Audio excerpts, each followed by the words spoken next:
welcome to Tome of Uselessness. I'm Devin. I'm Dan. And today, we are not just talking about Hansel and Gretel, we're also talking about Gretel and Hansel. Spooky times. Spooky! Woo!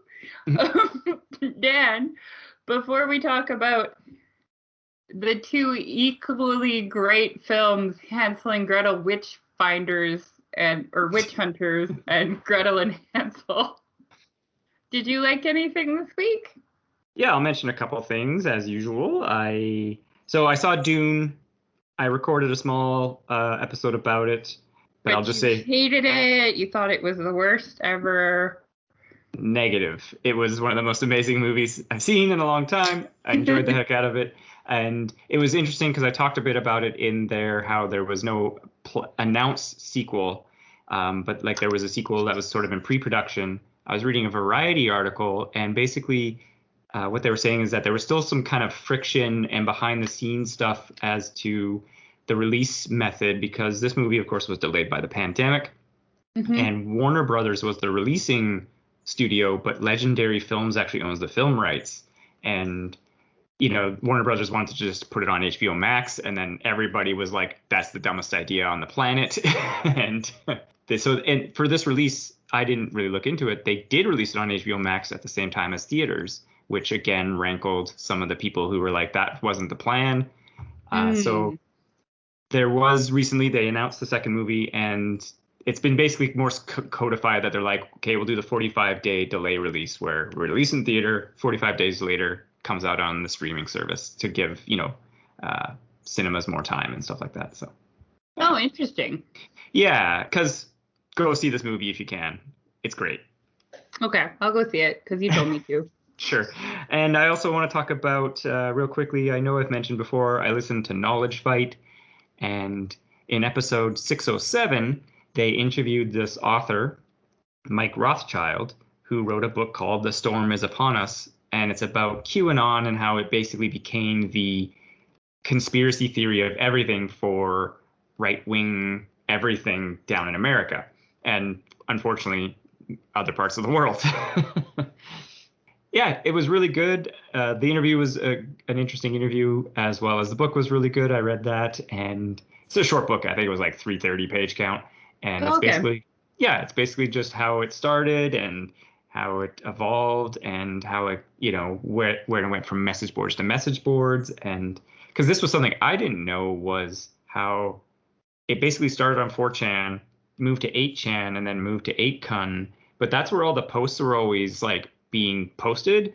And then what he talks about in the book and in the interview is how basically like the Q gurus, as they call themselves, would take those and then distill them and, put it on more slicker websites or aggregators. So people didn't have to like navigate the racist heck hole and, that was image boards. Oh, so interesting. Many people don't even realize that that's where they came from, right? So. Oh, yeah, they just think it's a smart white dude. Yeah, exactly, and not just some trolling. But and at this point, of course, like he concludes in the book, like it doesn't matter after the January 6th thing. It's like they've all been like, oh, it was a psyop and it was a blah blah blah. And it's like, yeah, but you guys believed it, right? So, Anyway, I enjoyed the read, especially, and recommend if you're interested in some conspiracy stuff and something more recent, because this has just happened since 2018, 16, 17, 18, whenever it kind of started. I think it was 17, 18 when the first drops kind of started happening. So it's not something like, JFK assassination or that kind of stuff like that. It's something more recent. So I might read that. That sounds really interesting. Yeah, and like I said, it's not a big hefty tome that you're getting into, as it were. Yeah, I don't have time for tomes. Yeah, just ours. What about yourself, Devin? Do you have anything you'd like to highlight? Okay, so I've been watching two things exclusively, nothing else. First, I am watching Blacklist, which is a very mediocre, borderline, terrible police procedural, except that it is starring James Spader, and James Spader is a gem whenever he's on screen. but you do have to sit through everybody the fuck else. I wonder if, like, because how many seasons did this show go? There are 9 seasons. Wow. Okay, because I was gonna say, yeah, is it just being basically carried on the star power of James Spader? I think so. Yeah. So I think last time I was talking about Prodigal Son. Yeah. Which again is like, it's kind of, I felt like that was more clever than this one, but it was also stupid. Like, it was also doing season 50 of CSI bullshit, right? You know what I mean when I say that? Like, when they're like, oh, it was, I don't know, but we have to stop the president from getting killed or something stupid like that, right? Like, but this show, Blacklist, is even stupider than that. And the main actress, who I'm sure is very lovely in real life, and she's probably very talented, she's not being used to her best ability because the writing for her character, it just makes her very whiny all the time. Right. And she's incredibly irritating whenever she's on screen. But James Spader, he's in there just like being the coolest guy ever, which I think is probably in his contract because he's also an executive producer. Okay. He's probably like, I have to be the coolest dude ever in the history of the world in this show. And he is. And so that's really fun to watch. Nice. He just shoots people all the time. Really? Yeah, he just like kills them. Like, I thought the whole thing was, or I guess, yeah, no, I thought he was like crime, but trying to atone for it or something. No, because basically, he's a crime guy. He's like the best crime guy. And everyone knows who he is. And he has all the money. And all the sex, too.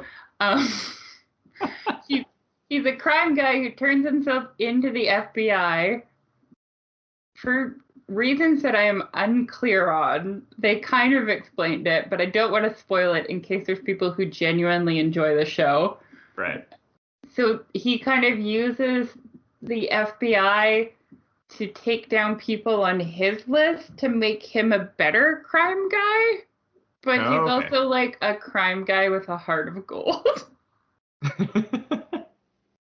It's really dumb. Dad, it's a dumb, stupid, poorly written show that happens to have a very charismatic person at the center of it. And how much of this have you watched by this point? I've finished 2 seasons. Okay. Yeah. So maybe it gets better after season 2, but I doubt it. It probably gets stupider. Well, that's what I was going to say. Yeah, it's either going to improve or become, like you said, even more procedural wackiness. I think it's, well, no, I don't want to spoil anything, but the season finale of season 2 makes me think it's going to be more wackiness. Yeah. Awesome. But James Spader is great in it. There's a scene where, like, because he's in his 60s, I think, now. Late 50s, early 60s. Yeah. And there's a scene where he has to fight a bunch of people. It's just him in like a 3-piece suit with a shotgun, just like walking through like dozens of people shooting at him, just like one-shotting them all. Nice. Like, I'm pretty sure that's in his contract. He's like, you have to make me look so cool. Yeah. So Or I badass. It's really dumb. It's a dumb show. Fair enough.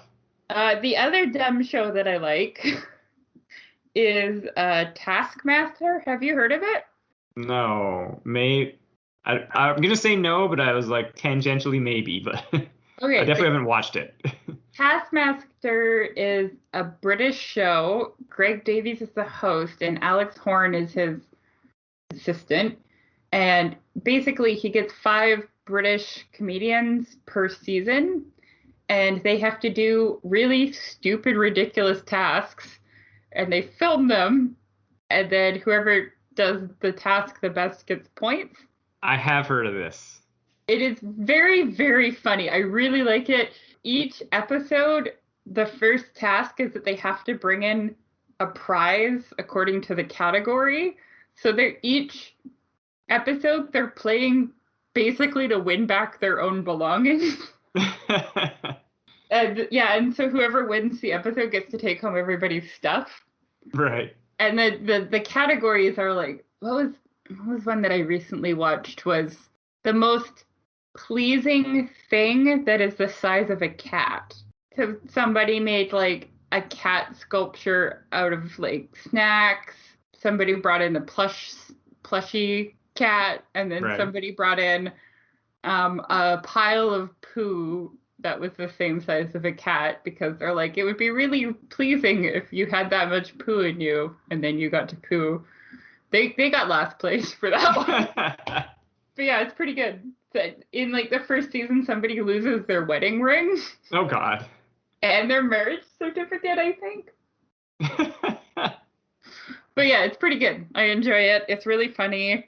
It's fun to watch people do stupid things. Sure.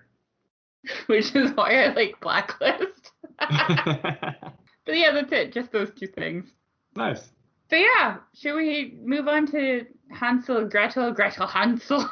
Sure. What do you want to talk about first? I only watched one of those two movies. I'll say, yeah, we should just probably talk about the one we both watched. Okay. So Hansel and Gretel, which friends? Which hunters? Witch hunters. Starring Jeremy Renner and some girl. It's not some girl, that's Gemma Arterton. You did an episode about a movie she was in. She was in St. Trinian's. Oh, really? Yeah. Oh, I didn't recognize her at all. Yeah. Cool. But it also starred Femke Janssen as the evil witch, and Peter Stormare was also in there as the village sheriff of idiocy. And the reason we ended up watching this was it was kind of a joke pick, because I was pushing for Gretel and Hansel, and I was like, you know what, as a joke, I'll watch this Hansel and Gretel movie that I didn't see before as kind of a, like, you know, hey, we'll just watch something on the dumb end and watch something on the arty end. And watching this movie, I only watched the dumb end. Yeah. But it was just so funny. Like, when I was watching it, I was like, okay, did they watch Van Helsing and then we're like, we're going to do the cooler, badass version of that because this has blood and swearing and it's cool and rock music? And I was like, but it's not as good. You know, it's so funny that you bring this up, because I was talking to my brother, Peter, about it in the car. Yeah. And it was like, it's like they did a worse version of Van Helsing. Yeah, because it's already bad. Yeah. Well, it's you know, charming in its way, and but it's like Van Helsing is pretty bloodless, right? Like, you know, he chops off Mr. Hyde's arms, and there's like nothing. The vampires, you know, dust, and the little ones get goo. But like this, it's like, yeah, every time there's like a kill, there's just blood splattering everywhere and everything. And I was just like, but it's not really making the movie better. This movie's so strange because it felt like it should have come out in like 2001, not 2013.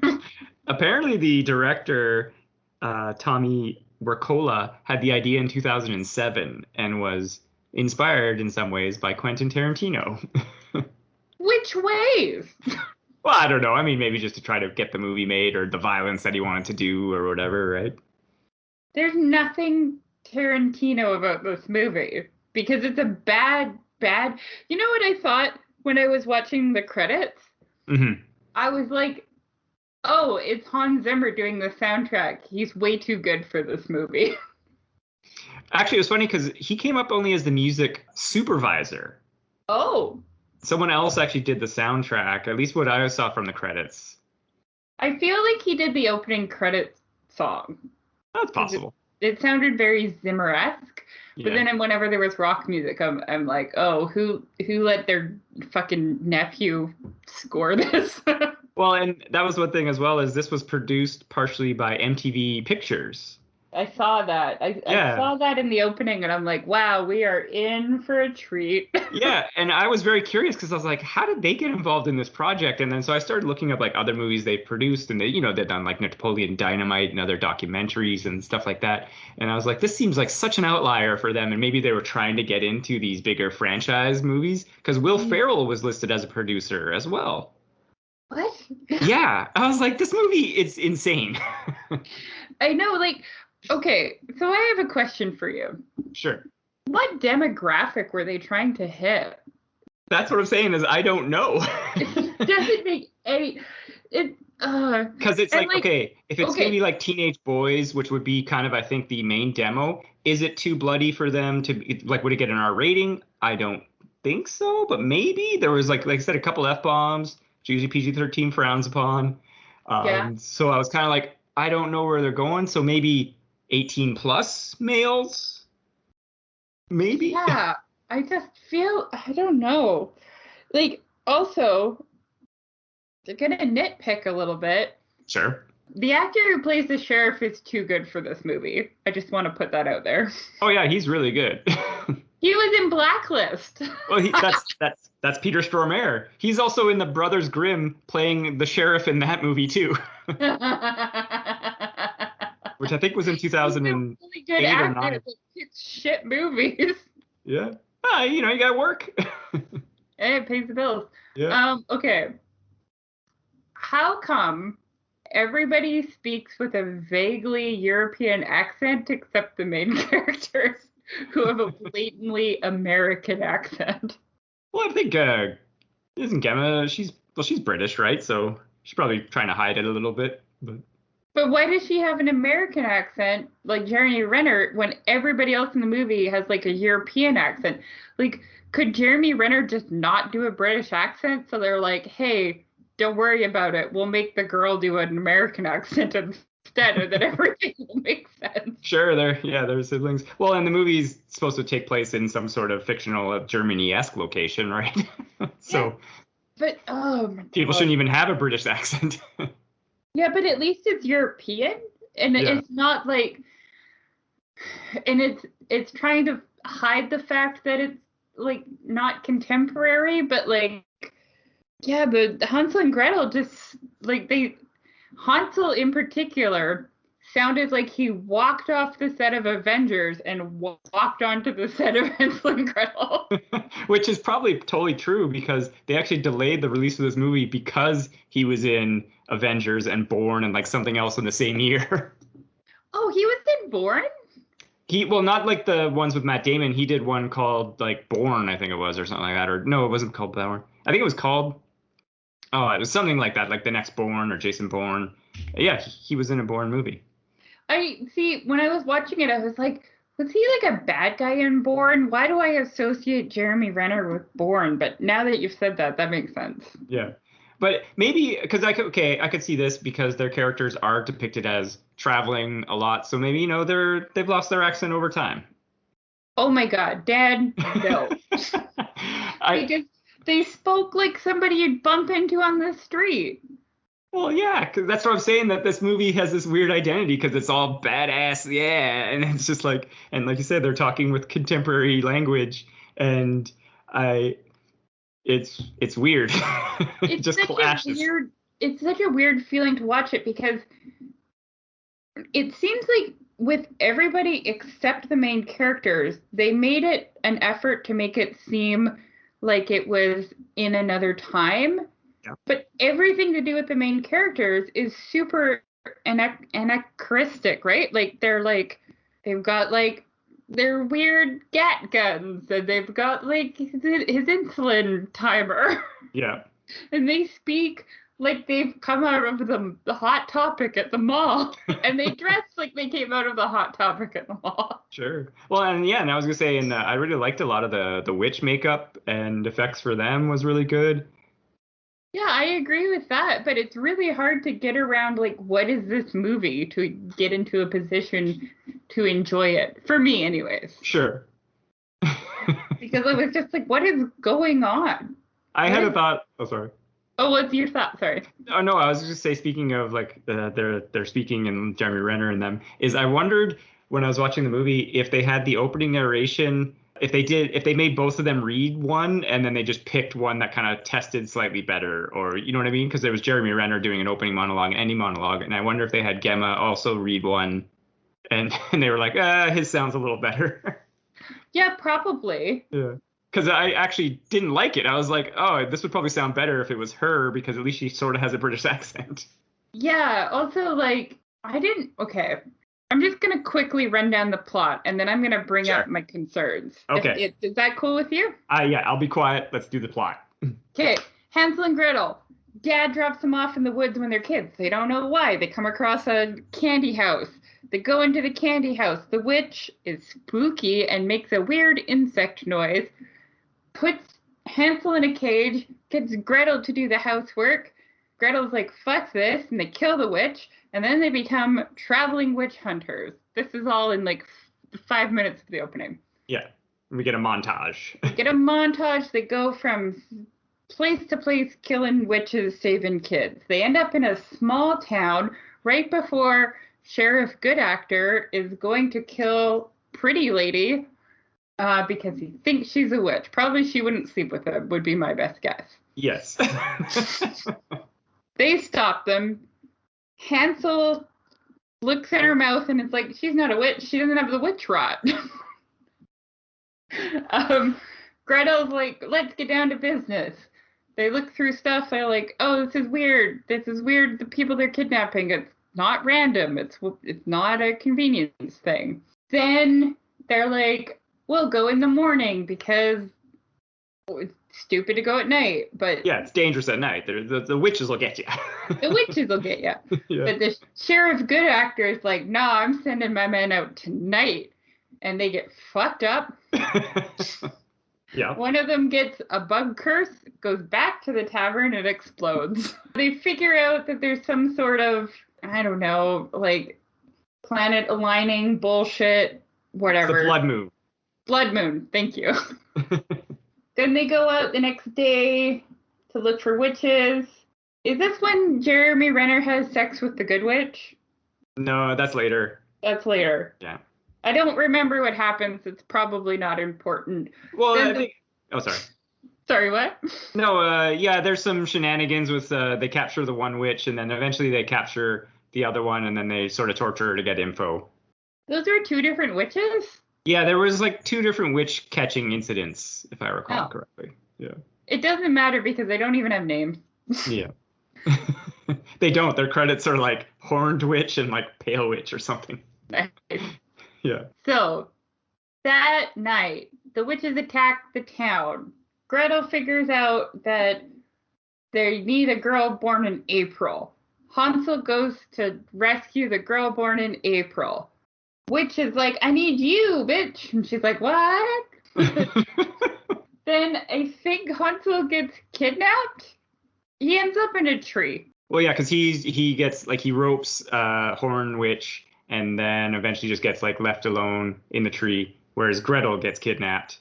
Or no, she doesn't get kidnapped. She gets rescued by their fan and... Oh, yeah, and then he, like, tries to sexually assault her while she's passed out, and she's like, what are you doing? And he's like, oh, I'm just very lonely. And she's like, okay, that's cool. Oh, I like these newspapers you have laying around. And then she goes to look for Hansel. Hansel has sex with the lady that he saved at the beginning, who it turns out, we don't know this yet, but she's actually a good witch, because there are good witches. They're not all bad, and only the bad witch gets the bad witch rot. Gretel gets attacked by Sheriff Good Actor and his friends, but Edward the Troll saves her for reasons that I don't remember. He says that he serves witches, and Femke Jensen has, indicated several times that they need Gretel alive. Right. But they become best friends. Yes.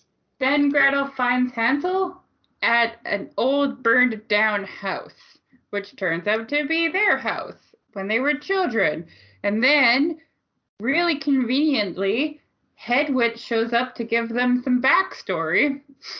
Yeah, and I was not disappointed, but I was kind of like, I don't know if you want to call it a twist, but I was also like, yeah, this was obvious through this that they're set up that it's like, yeah, your mom was a witch. Yeah. Yeah. Yeah. So it turns out the mom and dad actually really loved them. Mom was a good witch.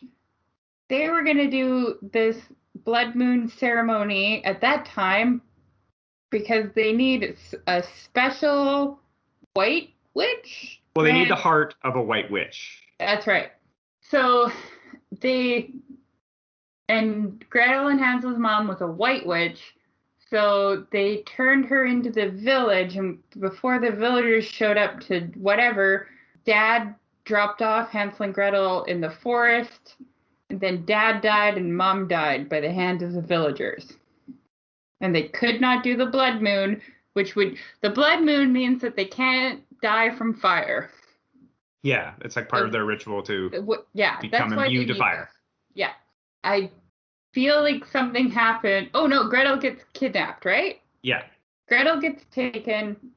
Hansel goes back to gets almost killed, but the good witch brings him to a cave where she's like, hey, not all witches.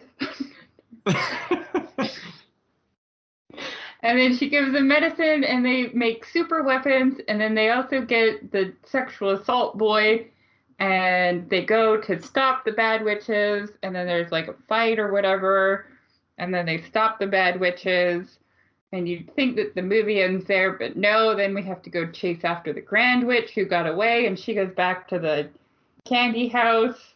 Then they fight her, and then they decapitate her, and it's not tense at all. And then Gretel, Hansel, sexual assault boy, and Edward the Troll go on a montage killing witches. The end. Roll credits. They're a crew now. They're a crew now. Did I miss anything? That sounds about the major beats. It's a stupid, dumb movie. Okay, here's my question. Okay.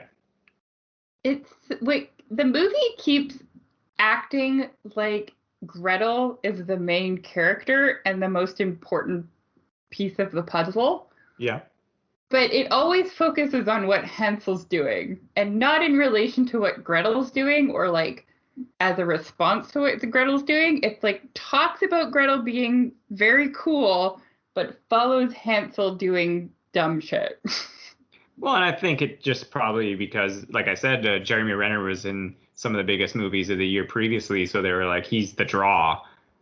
I understand that, but it's just it feels like it was edited in post to include more Jeremy Renner. Oh, it's totally possible. Or it was more, maybe they were just trying to make it so that like the reveal that they need her heart wouldn't be too obvious, even though it was hinted pretty heavily. Yeah, because I think the witch says like 100 times, she's like, I need you. Yeah. You're the one I need. I need your heart. I need you alive. Yeah. Yeah, I don't know. I mean, it could go back to that thing too, like where it won't attract the certain audience that they want if they focus too much with Gretel. I get that. It felt weird. Like, why don't you just make Hansel the cool one then? If that's what the story you want to tell, just shift it a little bit. Have that be the twist. Be like, oh, we thought there could only be lady witches, but it turns out you can have a boy witch. Right. Oh yeah, no, that would be a twist. Yeah. But no, they're just like, meh. You know? I didn't love it. Fair enough. Also, for a movie that feels like, I know there's blood and violence, but it's delivered in a way that felt fairly cartoonish. Mm-hmm. It was very brutal to watch those men just beat the shit out of Gretel. Yeah, I was surprised. I was kind of like, when it started, I was like, wait, are we going to be doing this? Yeah, it made me like uncomfortable to watch when she's like down on the ground and they're all kicking her. I was like, what turn is this? Yeah, because before then, like you said, there's been blood and gore and stuff like that, but it's not like dark themed in a way. No, it's like people like shooting witches, and then they're like all weird bug noises and inhuman screams. Yeah. And they're shooting them with like really dumb, like steampunk machine guns. And then all of a sudden you got like 6 dudes just beating the shit out of an unarmed woman in the woods, isolated. What were some of your other concerns? You said you had concerns. No, those are the main ones. Like, those were the main ones, yeah. Yeah, they set it up like it was going to be Gretel's story, but they only focused on Hansel, and they never reconciled that. Yeah. And then the brutal beating up scene, that was a little much. And also, it was just a very stupid movie. Like, every line was dumb. Sure. I've heard people talk about it and they're like, oh yeah, it was kind of stupid, but it was a fun movie. And I'm like, no, it was too stupid to be fun. Yeah. It's like it outweighed it too much. Yeah. What did you think of it? Did you love it? Was the beating up the woman your favorite scene? Definitely no. No, I was going to say, kind of following along, like, yeah, I think it's not a very good movie and it was pretty dumb. But again, there was elements I liked. Like I said, the witch makeup was really cool and stuff like that. But for me, where it kind of started to take a turn into the downward trajectory, it wasn't the opening where we meet them when they face off, when they're going to burn the woman there, was when he's in the bar and then he's talking to that lady telling the story. And it's just kind of like dead air. And I was like, that's kind of, I get it. He's awkward and weird because he's a witch hunter. But then, yeah, like you said, he goes up and he's like, oh, I thought like barmaids were like easy or something. And I was like, what? Oh my God. No, I agree. See, when they were doing the bar scene in particular, I thought they were setting it up that it was going to be revealed that Gretel did all the work and he just hangs around her. Right. Or I thought, yeah, like, or it's like he's just like the dumb muscle in a sense, and she is the brains of the operation. Yeah, I like that, or even that like she does everything and he's just there, like, because we hadn't really seen him do much up to that point. Right, he just threatened those guys, but he was holding the gun and stuff. Yeah, so I thought, oh, that would be an interesting twist, that Hansel's just actually useless, but like he's useful in the way that she's a woman traveling alone and she doesn't want to get beat up in a forest by 6 dudes. But no, it was there. That wasn't a thing. Right. It's weird though, because I did like some of their interaction between Hansel and Gretel. Like, oh really? Yeah, I thought they had some good, some sibling lines, and I was like, yeah, okay. I always felt like he was like two sentences away from trying incest. Well, it is obviously odd as well, as like he is 15 years older than her. Oh, is he? Yeah. Twins. Not that that's impossible, but it's also, yeah, like they're depicted as near the same age when they're children. Yeah, he just grew up a lot faster. Yeah. I think that Jeremy Renner was the dead weight in the movie. Yeah, or like you said, he was just kind of like, I think it's like his performance was like they did. Yeah, and any scene with him dragged. I kind of do agree, because every time they cut to him, and I'm like, yeah, he's fine. He's with that woman. Cool. I was like, get back to Gretel. She's doing some cool shit. Yeah, totally. I think they could have found someone better to play his part. Mm. And obviously, the best thing that Jeremy Renner's ever done is when he was the sheriff in the Pink video for Trouble in like 2000. That's a deep cut. The deep cut! Jeremy Renner, what are you going to do about it? Starting beef with the Renner. I don't know. I mean, I've seen, I know the Red Letter Media guys have talked about it as well, and like other people. It's like he's just like, standard working man actor. He's there. He'll do a good job, but he won't stand out as like, oh, that was an amazing performance. Right? I think he's had some good moments as Hawkeye.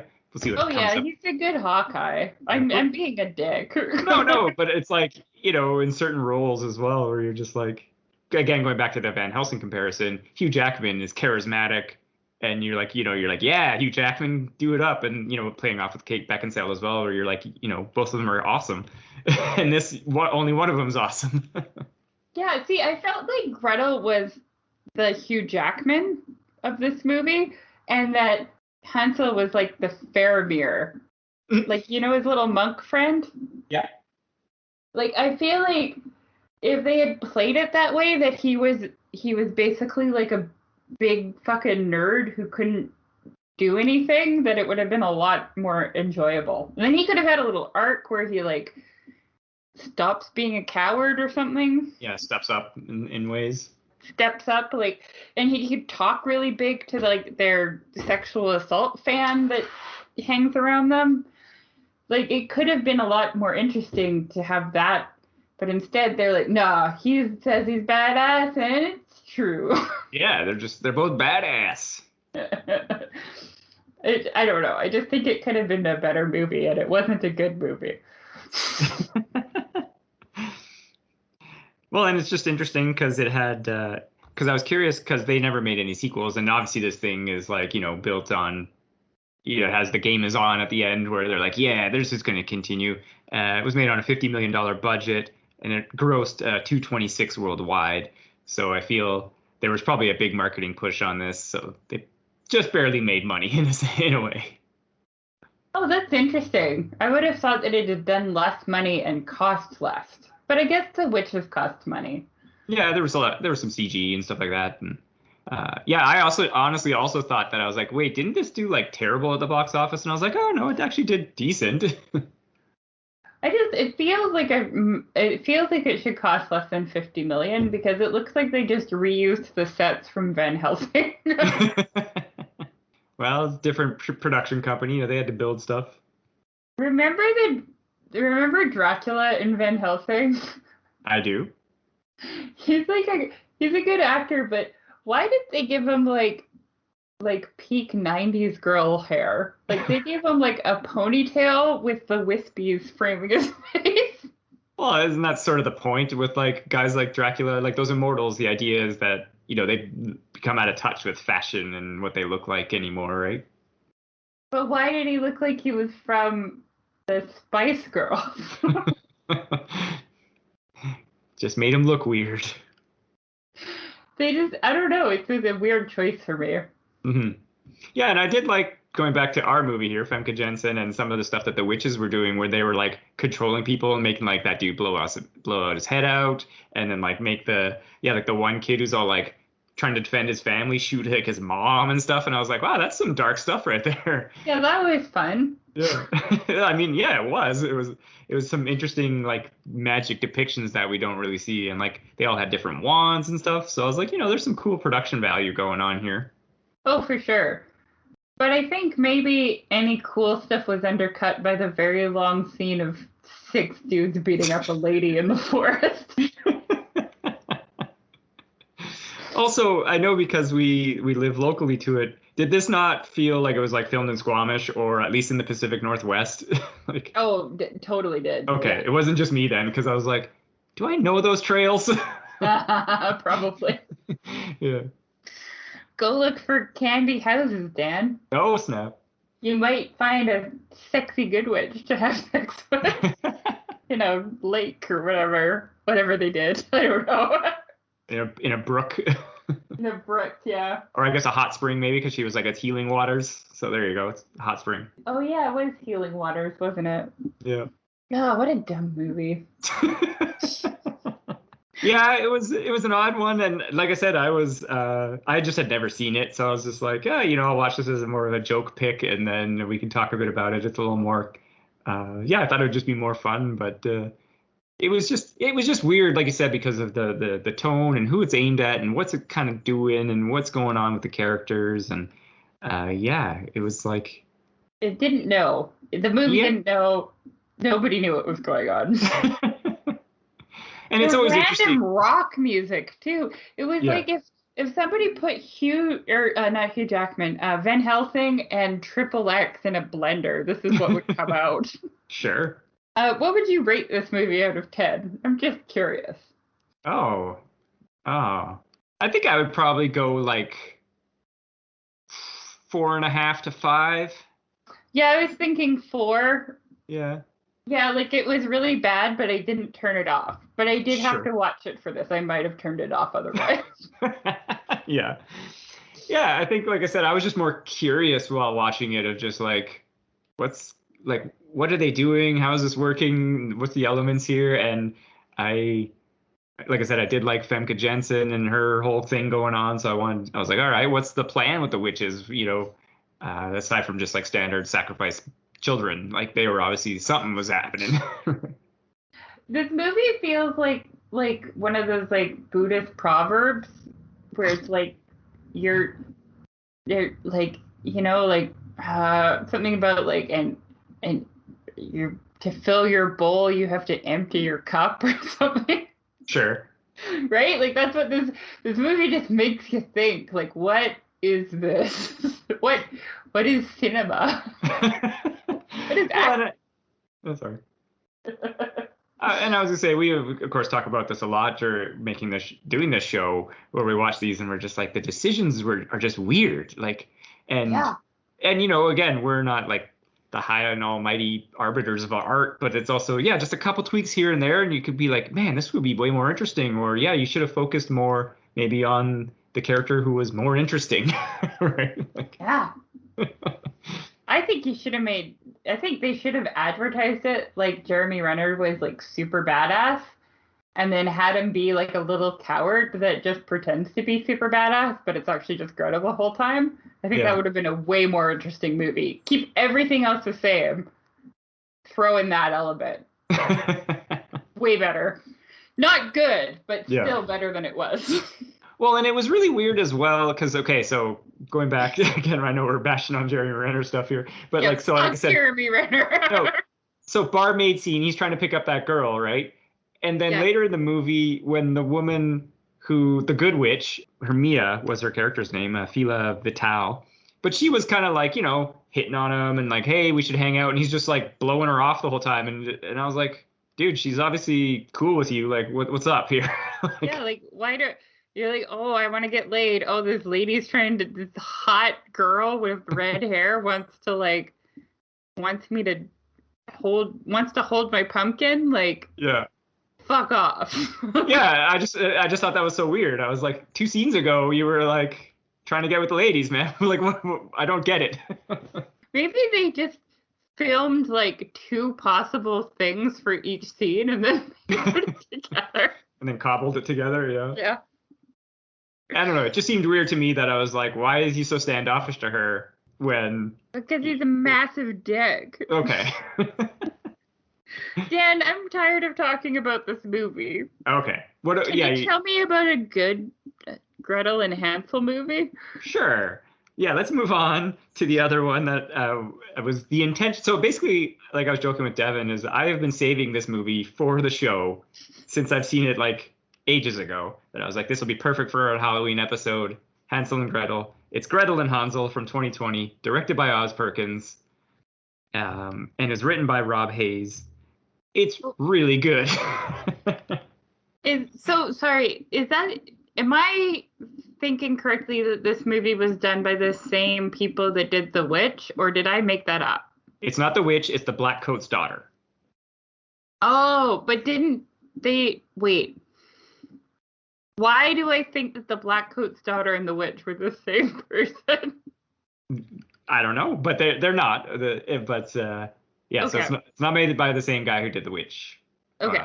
But he made The Black Coat's Daughter, which we spoke about 2 years ago, a year ago. Yeah, I remember. Yeah, it was really good. You really liked it. Sabrina the Teenage Witch was in it. Yeah. And also Emma Roberts. Nah. Right? Yeah, it was really good. So this movie, though, it stars Sophia Lillis. She played Gretel. And Samuel Leakey, who played Hansel. And in this version, Gretel is the elder child. She's like 16, and he's about 8. Okay. And so it's a different little take on it. And then Alice Krieg plays the witch, and she's been in like everything. She's been in like Star Trek and like every sci-fi show imaginable. Like when you click her name on IMDb or you see her picture, you'll recognize her. But they gave her some really great makeup. Really great hair. She's creepy looking the whole movie. Nice. Yeah, it's really great. And then Jessica DeGao plays a well, spoilers. Yeah, spoilers if you haven't seen this movie, because what I'm about to say is a spoiler. Okay. But she plays the younger version of Alice Krige, of the witch. So they're the same Ooh. character, but one's a younger version of the other. What's interesting to me is this movie had a $5 million budget, had not a big release because, again, it was during COVID, made approximately $22 million, but it's like $5 million, 10 times less than the movie we were just talking about, and it's a vastly better movie. Probably more than 10 times better.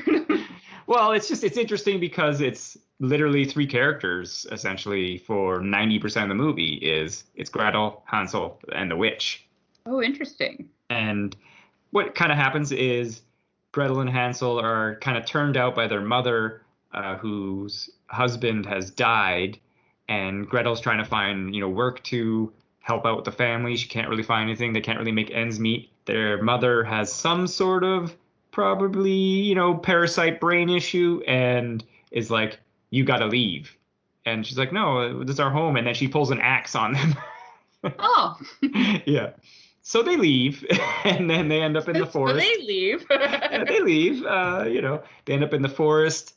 There's a couple really well executed, dark tension moments. They find this abandoned house. Turns out not so abandoned. Uh-oh. Yeah. And they get attacked. They escape, and they find someone who actually does want to offer them some help. And Gretel is already like full cynic in the world, basically, where she's like, well, if you're giving us some help, what do you want in return, kind of thing. And the guy's like, no, I'm just, I'm pointing you in the right direction. Here's a little bit of food. And she's like, I don't really trust this, kind of thing. Mm-hmm. Good plan. Yeah. Dan. Yeah. I want to interrupt you for one moment because Sure. this is very important to tell you. Okay. The lady that plays the witch, Alice Krige, Yes. is in not one, not two, but all three Christmas Prince movies. Oh, really? Yeah. I just looked it Yeah. up. I mean, she's been in Thor, and she's been in Silent Hill. She was the main like antagonist priestess lady. Oh, cool. But Yeah. most importantly, she's in the Christmas Prince movies. Which we only talked about two of them, right? Or you talked about the two of them. I didn't talk about the Christmas baby. No, I think we joked about the Christmas baby, and then That's we right. realized it was coming out. And then it came out, and then I was like, my predictions came true. That's right, yeah. Yeah, so like I said, she's been in a ton of stuff, and she's really good in this. I liked it a lot. You're in Children of Dune as well. Yes, she was. The miniseries by Sci-Fi. Yes. Okay, I'll stop interrupting you now. Tell me about the rest of it. Well, I mean, it's, they do a kind of a little more of a coming of age type story with Gretel, in that they find the witch's house and then they start living there and working on the house to, trade off them eating their food and eating the witch's food and stuff like that. And then she starts to kind of learn a little bit about what's going on in the witchcraft and stuff like that. And the movie, it has a very interesting, like, when it gets to the climax going on, it just starts like, it just happens kind of thing. It's just like, whoa. But they don't mess around. Yeah, no, it like really amps up and then finishes, but in a good way, a very satisfactory way. And there's a lot of like dream sequences, and so you're never really sure, especially with Gretel, like what she's seeing for real, what she's seeing in a dream, what's being kind of manipulated by the witch. So it's really good, very, very good stuff. And like I said, they live there. Gretel, of course, starts realizing things are not right. And eventually Hansel disappears, and then so she's trying to figure out what's going on there. Eventually, it leads to a big confrontation. So basically, she finds her brother, and he's been like bewitched. And she's like, okay, I got to figure out a way to get him out of here, because she's like, I don't want him to die, right? Because basically the witch is like, you need to get rid of Hansel because he's like you're holding yourself back for him, kind of a thing. Okay. And Gretel's like, well, no, he's my brother, blah, blah, blah. And she's like, dude, your power is way beyond this, and you are far more important. And she's just like, just let him go, kind of thing. So the witch leaves, and Gretel prepares a potion for her where she's like, We're gonna take her down. But the witch, she knows this is going on. Right? Of course. And of course she does. Like I said, so she's way ahead. And then, yeah, we get all sorts of cool stuff. It leads to the final confrontation down in this really wonderfully designed basement that's just like gray brick, whereas everything else in the movie has been like, very woods and old world looking and stuff like that. And then there's this like gray brick building or basement with like this open fire pit oven where she's going to roast Hansel to death.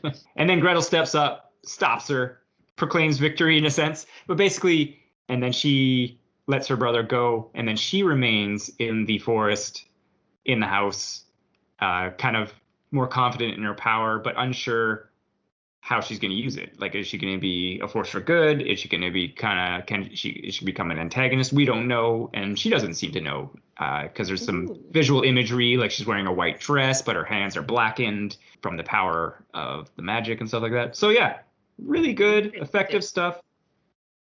It's only about an hour and a half long, so it's not like a super long watch. I should have watched that. It sounds better. It's really good, but it's, like I said, it's just very simplistic, and that's not a criticism. It's like just, like I said, 3 characters in the woods, and that it's sort of my favorite horror. Like I've said many times before, like something like The Thing and The Shining and The Witch, where it's just like these people trapped in a thing, and then it all goes insane, right? Yeah, you'd think like the kind of horror I like, that I would have liked Hansel and Gretel, Witch Find Hunters, but nope. Well, it wasn't really campy enough for you. Yeah, that's it. It wasn't camp. They should have leaned into the camp. Yeah, which I thought they were going to do, but they couldn't make any decisions. They just did everything. Yeah. Yeah. But unlike this movie, which was made by a small team with a filmmaker with a vision, yeah, I think he did a really good job. Like I said, it's very simple. I want to say it was probably filmed in Ireland because there was some stuff in the credits about Ireland tax code stuff. But anyway, just because it's like there's a lot of mist, a lot of moor type scenery, like where they built the cabin. It's like this, small dark forest, right? So. Did you feel like that it was like at the same level as the Blackcoat's daughter? I want to say yes. Or better, worse? No, I'll definitely. Sorry, maybe I was just thinking I'm on a different metric, but it's like, is it as well made? Totally. Is it as scary? I don't think so, but did I really enjoy it? Yes. Okay. Yeah, like I think because maybe Blackcoat's daughter, of course, is more contemporary, so it has that more like connected feel, whereas this is old world fairy tale type stuff. So it's like this is all fantasy made up already, right? I have another question for you. Sure. Do you think that Hansel and Gretel is anyone's favorite story? No, definitely not. Cool. No, I don't know. Some people may enjoy it, but it's like these stories are, of course, so weird and old that it's like they don't really make sense, I guess. Yeah, I guess also, like, as a kid, if there was, like, a shelf of fairy tales, I'm pretty sure that Hansel and Gretel would be in my bottom 3 for the order that I'd read them, right? Well, and Hansel and Gretel is pretty simplistic as far as a fairy tale goes, right? It's like kids get lost in the woods, encounter a witch, burn the witch, and leave, right? And they have breadcrumbs, right? Is that the same story?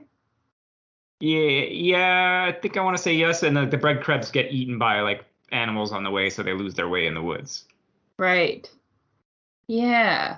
So it's like it's not a very like there's no moral, there's no compelling thing to it. It's like I guess the moral is don't break into someone's house or accept candy from strangers. No, the moral is you should burn women who live alone. Yeah, exactly. I guess that's what Grimm was saying. It's like they live alone and they're clearly like being okay living out there alone. Burn them. Better witch. Burn them. Yeah.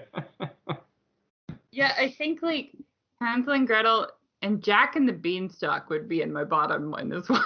I don't know. Jack and the Beanstalk's pretty fantastical.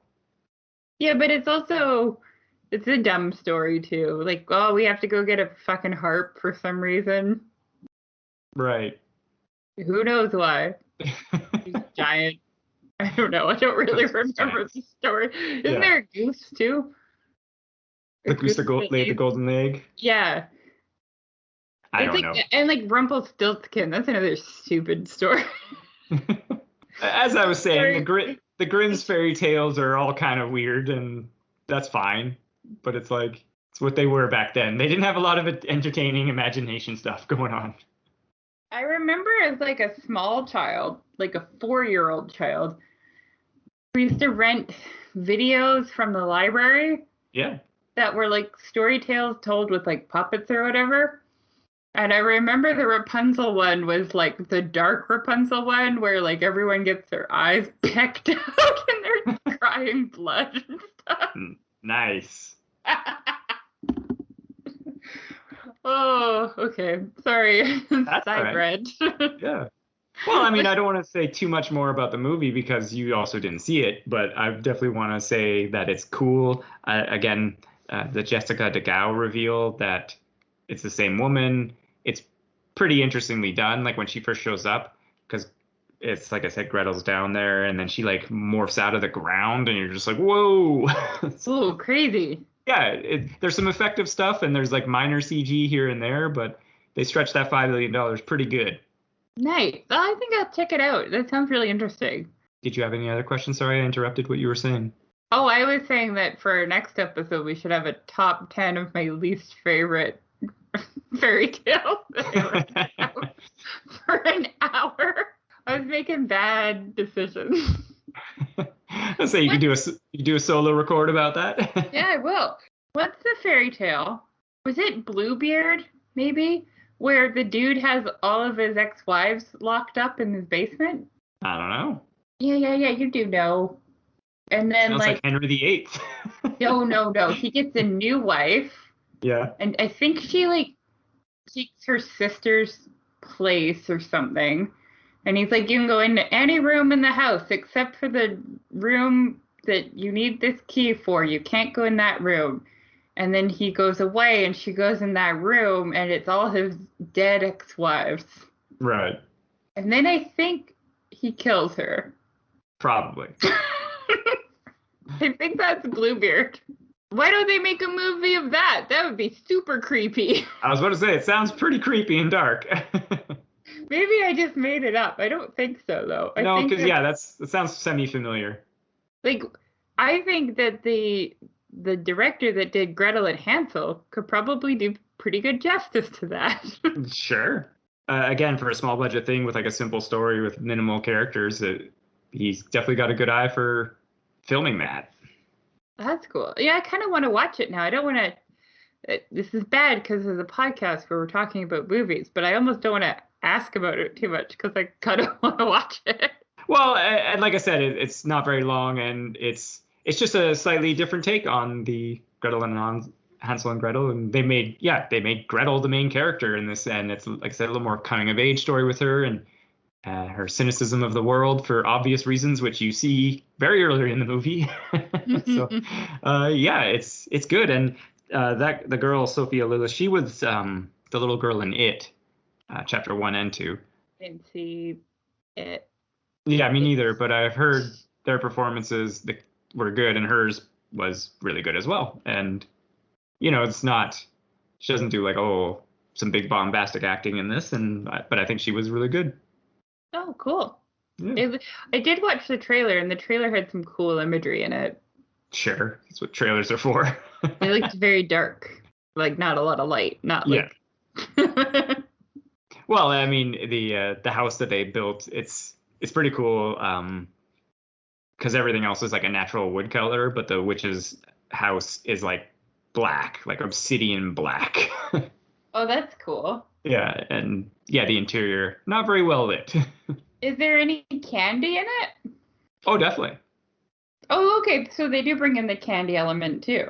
Oh yeah, definitely. But like the house itself isn't made of candy, but like there's plenty of bounty and etc. in the house. Gotcha. Yeah. But yeah, like I said, a lot of cool imagery, a lot of some simple shots and stuff like that. But it, like I talked about in the Dune kind of episode I did, it's like that works. Like it, as a audience, you understand what I'm supposed to be focused on, and you get more out of it when it's just this simple like image, and you're like, "Whoa, snap!" Yeah, I agree with that. Yeah. You don't need to have shaky cam as your team of FBI agents run around repeating backstory. As you just sit there and wait for James Spader to come on the screen. Or do you? Or do you? Did you? Yeah. Wait, I have a very important question. Did you spend the duration of Gretel and Hansel waiting for James Spader to come into the movie? I did not. Oh, okay. It was probably a good movie then. Yeah. Yeah, should we wrap up, or did you have anything else that you wanted to... Like I said, I don't want to say too much more and reveal everything like I already sort of have to anybody who's still listening and hasn't watched it, aka you. But yeah, like I said, simple movie, but very effective, enjoyable. For me, like I said, it wasn't like super scary or anything like that, but it was just an interesting, dark... Like, it does that dark fairy tale well, to me. Okay. Yeah. Did you feel like it needed more Jeremy Renner? No, I think it was good amount of Renner in this. A good amount of Renner. Yeah. I really hope they put that on their poster. Like, did you ever see Arrival? The one with Amy Adams? Oh, no, because I keep getting it mixed up with the Chris Pratt one that came out around the same time. That was also in space. Are you thinking of Passengers? Yeah. Oh, okay. I was like, he did a movie named Arrival as well? No. Okay. Space Chris Pratt movie that isn't Guardians of the Galaxy. Right, yes. Anyway, because Jeremy Renner's in Arrival, and that performance, again, is like just service workman-like performance. Plays like a physicist, and you're like, oh, maybe. Okay. But is James Spader in that movie? Unfortunately, I don't think he's in the movie. Oh. Don't people understand that your movie will improve by 25% if you let James Spader in it? Yeah, but he only works for certain movies, you know? No, he works for every movie, Jeff. He was in Mannequin, okay? He can do it. Yeah. No, I was gonna say, yeah, I'm thinking about Arrival. It's like maybe if he was the CIA guy, it could have worked, yeah. Of course it could have worked. He should have played Amy Adams. I don't know. Amy Adams was pretty good. But she wasn't James Spader, so... Yeah. I didn't see it. Well, shout out and recommend to that movie. It's really good. Same guy who made Dune, of course, Denis Villeneuve. Oh, yeah. Yeah. That makes sense. Yes. Okay, I'm going to wrap this up because otherwise I'm only going to talk about what movies would be improved with James Spader. Well, and again, yeah, definitely check out Gretel and Hansel 2020 if you can. So you preferred it to Hansel and Gretel? I did, but they're definitely they're so at the opposite ends of the spectrum of this kind of movie. We need to make a movie where the two kind of cross over, and you could call it Hansel, Gretel, Gretel, Hansel. Right. It's all one word. So thank you so much for listening. If you would like to talk to us, you can email us at tomeofuselessness@gmail.com. You can find us on our website, which is tomeofuselessness.com, or also Instagram, Tome of Uselessness. Love to hear from you. We like getting feedback and requests. But yeah, comments, questions, topic ideas. You can recommend James Spader movies to me, though. Sure. There we go. And that's it. Goodbye. Yeah, stay safe and thanks for listening.